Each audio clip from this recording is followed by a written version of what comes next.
નમસ્કાર પરમ આદરણીય શ્રદ્ધાળુ ભક્તજનો, પવિત્ર અને પાપનાશક પુરુષોત્તમ માસની દિવ્ય કથા યાત્રાના 11મા અધ્યાયમાં આપ સૌનું હાર્દિક સ્વાગત છે। 10મા અધ્યાયમાં આપણે ભોળા ડોશીમા અને વાઘની અદ્ભુત વાર્તા સાંભળી અને જોયું કે પ્રભુના ભરોસે રહેનાર ભક્તની લાજ સાક્ષાત પરમાત્મા એક નાની ચકલી બનીને પણ રાખે છે। આજે 11મા અધ્યાયમાં આપણે પુરુષોત્તમ માસના સૌથી પવિત્ર દિવસ એટલે કે કમળા એકાદશી 11સ ની અદ્ભુત અને રહસ્યમય વાર્તા સાંભળીશું। આ વાર્તા આપણને સમજાવશે કે આખા પુરુષોત્તમ માસ દરમિયાન 11સના વ્રતનું શું મહત્વ છે અને કેવી રીતે એક પરમ ધાર્મિક બ્રાહ્મણ દંપતીએ આ વ્રત કર્યું તો સાક્ષાત લક્ષ્મીજીએ તેમના ઘરમાં અખંડ વાસ કર્યો। આ કથા શાસ્ત્રોક્ત છે અને હિન્દુ ધર્મમાં આનું બહુ મોટું સ્થાન છે, એટલે વિડિયો ખૂબ જ લાંબો અને જ્ઞાનવર્ધક થવાનો છે।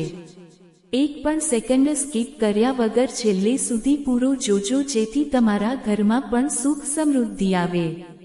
કથા શરૂ કરતા પહેલા કમેન્ટ બોક્સમાં આખા પરિવારના કલ્યાણ માટે પૂરી શ્રદ્ધાથી જય લક્ષ્મી નારાયણ પ્રભુ અચૂક લખી દો।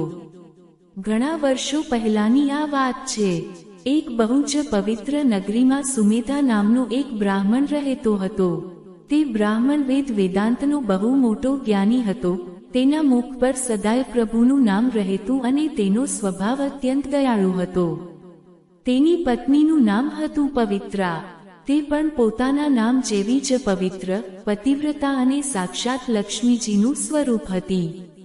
પરંતુ વિધાતાના લેખ કંઈક એવા હતા કે આ બ્રાહ્મણ દંપતીના જીવનમાં અતિશય ગરીબાઈ હતી।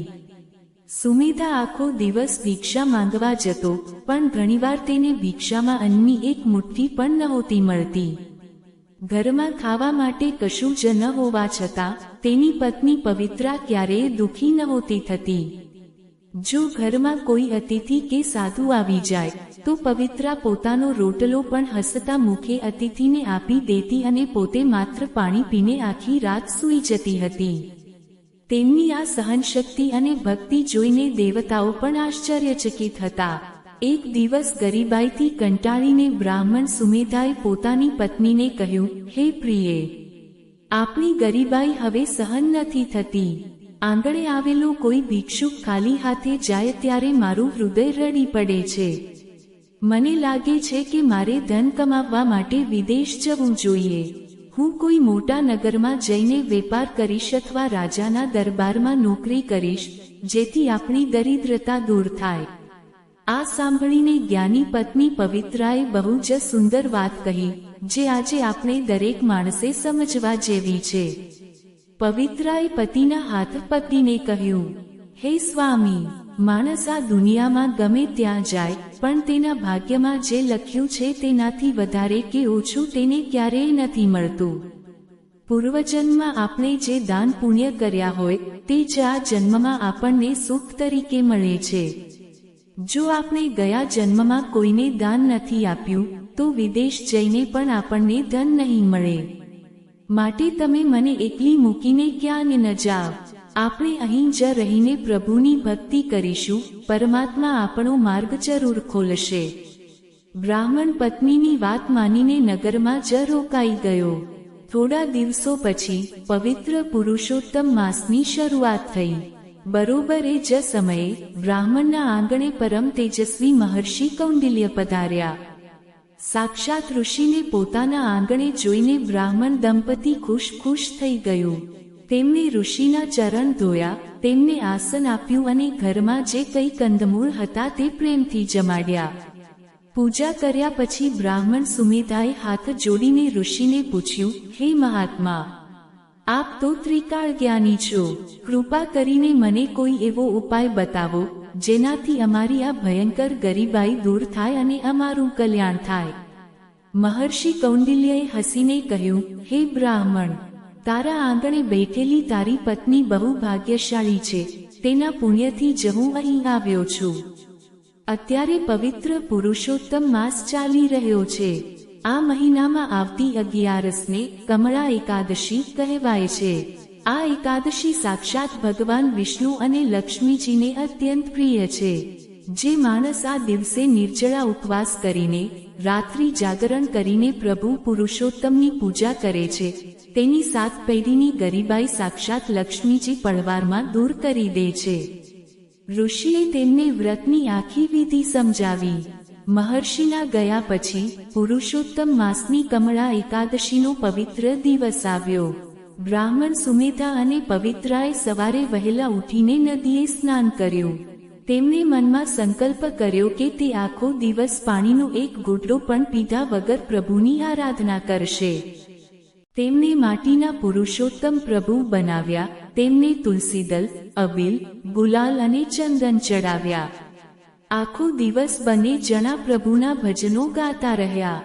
સાંજ પડી એટલે તેમણે ઘરમાં નાનો ઘીનો દીવો કર્યો.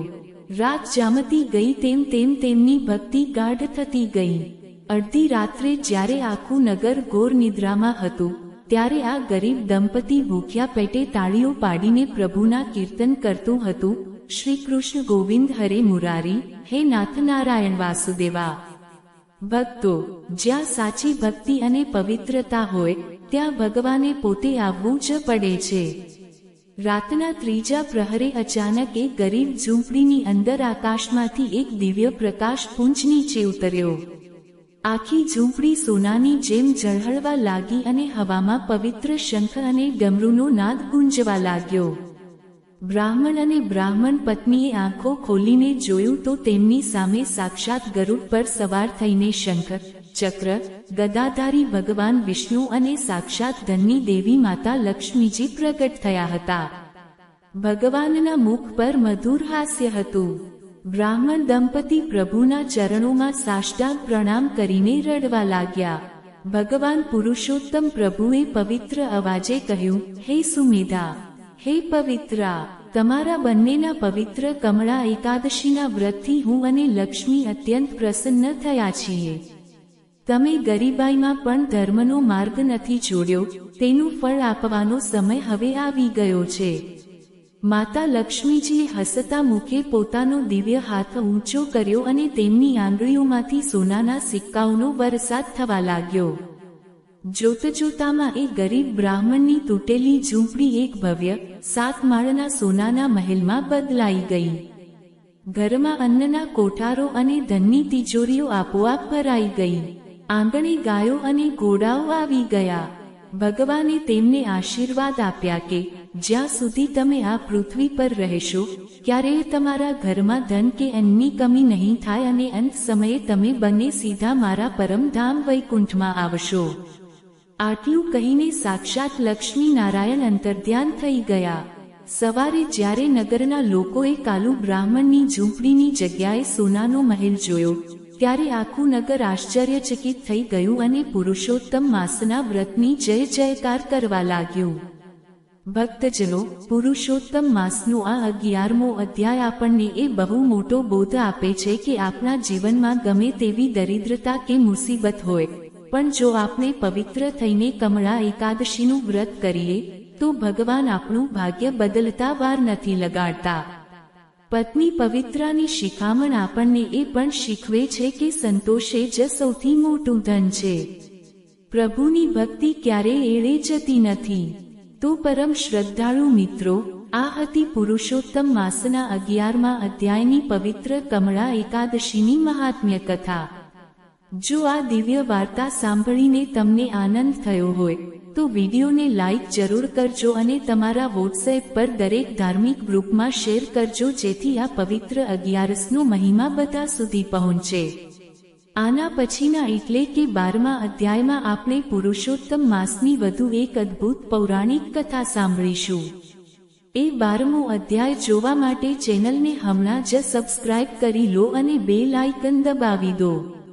બોલો પુરુષોત્તમ ભગવાનની જય, લક્ષ્મી નારાયણ દેવની જય. મળીએ આગલા વિડીયોમાં. ધન્યવાદ.